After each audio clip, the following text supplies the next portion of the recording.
դա դեպք է, փաստացի այս վճիռի հանցանք։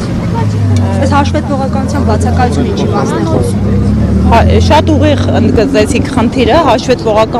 հաշվետվողականության բացակայությունը եւ ոչ միայն դատավարությունների ընթացքում հաշվետվողական բացակայությունը ուղիղ խոսում են ժողովրդավարության տարերից հետ նահանջի մասին եւ ուղիղ խոսում են այս ողջ process-ի քաղաքական նպատակահարմարության մասին։ Հիմա կարծում եմ բոլորիս մոտ էմոցիոնալ պալիտրա է, ցասում, ցավ, ամոթ, ափսոսանք, որովհետև անգամ ինչքան էլ գիտակցում ենք իրավիճակի լրջությունը, ինչքան էլ գիտակցում ենք քաղաքական ենթատեքստը այս դատավարությունների, այնուամենայնիվ մենք բոլորս լիահույս գալիս ենք յուրաքանչյուր նիստի, յուրաքանչյուր վերդիկտի ամփոփման, որ այդքան ողջախոհություն, այդքան մարդկայնություն եւ խղճի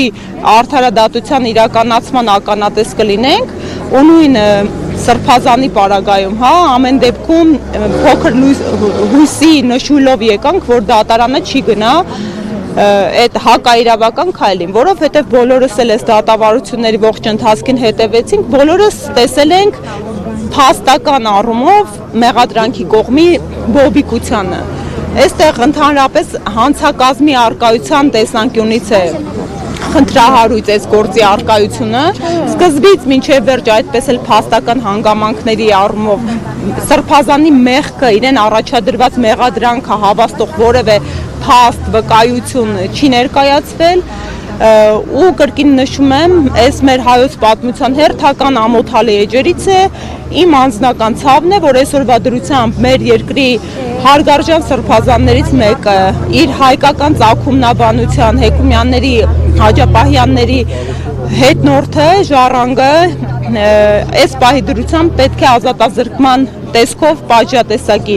արժանանա։ Ես բնականաբար համոզված եմ, որ փաստաբանական խումբը կբողոքարկի այս որոշումը եւ ես վերդիկտը եւ ես լիահույս եմ, որ վերաքննության ընթացքում այնուամենայնիվ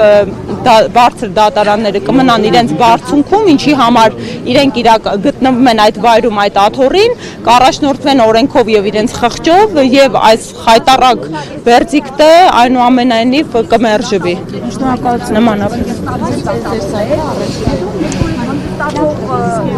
Դատավորների